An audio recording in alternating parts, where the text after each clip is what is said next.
Going green isn't a new concept for most of us.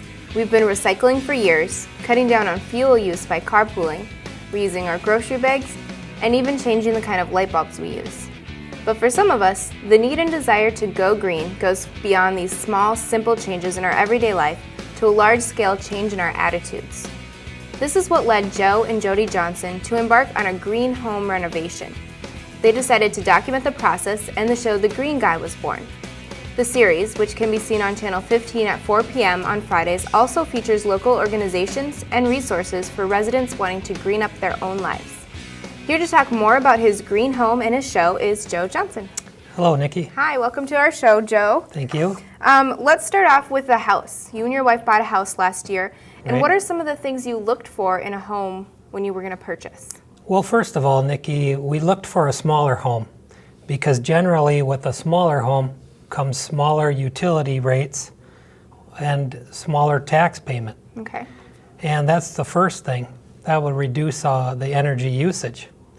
Also, we were trying for a southern exposure where the long side of the house would face the sun to the south and be able to get in that free passive solar energy in the winter. Unfortunately, we didn't end up with that, but I think there's some things we can do to the end of the house, the south end, to recoup some of that passive solar energy. So what are some of the improvements that you've already made to your home? This was a fixer-up home, and it took an awful lot of cleaning. We had to scrub the walls of grease and different things like that, and tore out an old 1970s carpet with animal stains and so on. So first thing we had to do before we went any further was to improve the air quality. Okay. And that's an important issue these days. After that, I went ahead and did some weatherization, kind of sealing the windows, the doors with weather stripping, and then went to insulating the attic. Okay. And since there was fiberglass insulation in there in rolls previously, I added on with fiberglass insulation again. Because there wasn't enough in there. Right, to be there wasn't efficient. enough to be energy efficient. Okay. So there are other types of insulation people put in the attics and the walls. One is cellulose, which is ground up newspaper, recycled newspaper, and it's treated with a fire retardant. Also, there's a white fiberglass that's blown in, and then that piles up real nice, and it's easier to get in corners and so on and so forth. All right. A lot of people get really concerned when they want to go green, but they're concerned about it being too difficult, or maybe they don't have the budget to make some of these changes. What are inexpensive and simple things that people can do to start conserving this energy and bringing down their costs? People can start with the free stuff, and that's changing their way of living, their habits. And, trying to conserve, like you mentioned earlier, driving and making all of your stops in one trip rather than driving back and forth all the time, saving gas and saving money. Doing weather stripping, which is very inexpensive. Taking a shower instead of a bath and saving bath just for special occasions. And then when you get into the technological stuff, your LED and compact fluorescent bulbs cut down considerably on your energy expenditure. Also, there's water-saving plumbing fixtures like a water-saving shower heads and aerators for your faucets. Installing a programmable thermostat. That can save up to $150 a year, and that's a great saving feature, and you're not uncomfortable. Yeah. So, Because that's a big thing. People don't want to give up their comfort. we may have to get used to that Yeah. because it is going to take major change to address some of the issues we have today. Yeah, exactly. Another thing people can do is do an energy audit. Either use the utility company, hire an independent like myself, or they can do their own, and just using simple techniques to check to see if there's air infiltration coming in through the windows, the doors, to measure their amount of insulation up in the attic and make sure it's adequate, and things like that. So your show, The Green Guy, kind of started as a way to document your home renovation in the beginning, and it's really kind of evolved into something totally different. Tell me a little bit about what your goals with your show are and where you hope to take it in the future. Sure.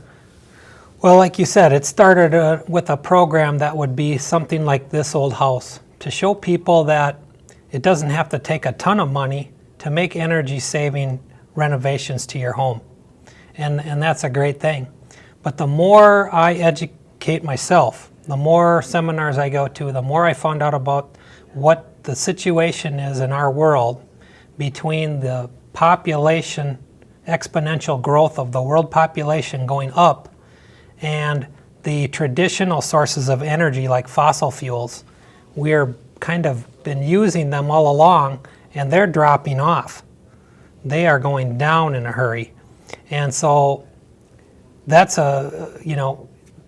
obviously you can kind of make it in your own mind. There's going to be a crisis situation at some time if we don't start to do things differently. So yeah, I've expanded the show to try to really cover these issues, to inform the public and give them a chance to see how they can take action in order to tackle some of these bigger issues. Because it's going to be more than just telling people the information. It's really they have to make a change. Everybody's going to have to make a change. Everybody has to make a change, and usually the excuse is that, well, what one person does or what I do won't make a difference. But you know what? When one person does it times 1 million or 3 million or 1 billion people, it makes a huge impact. Yep. It makes a huge change for the better. Joe, we've discussed a little bit off camera about this documentary called Kilowatt Hours, O-U-R, not hours, and how it's motivated you in your new attitude towards going green. Why don't you tell us a little bit about that documentary? Sure. It's an award-winning documentary filmed by a man that lives in Tennessee, and it shows the devastating effects of our usage and our mining of fossil fuels. And it shows it not only in the environmental destruction, but in the human cost too. The thing I like about it, though, after it shows that, it goes on to say, and here's what we can do about it. Here are things that are part of the solution. And first is energy efficiency, kind of like what we were talking about earlier. It goes on to say, once you're energy efficient and you've brought down the draw, or you've brought down your usage of energy, then you can apply some of the renewable energy. This is a very compelling documentary. I have attained the rights to show this publicly, and going forward I hope I can get it to as many places, to as many groups as I can, to inform them, educate them, and motivate them.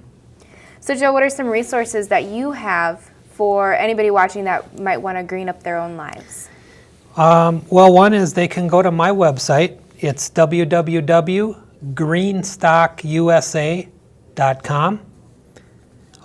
They can go to www.chrismartinson.com and find out about the crash course. And you can go to www.worldpopulationbalance.org. And those are just a few of the many resources that are out there.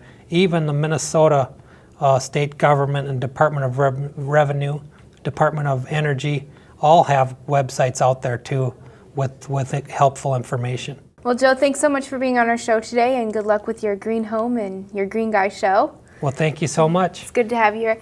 And remember, you can see The Green Guy every Friday at 4 p.m. right here on Channel 15.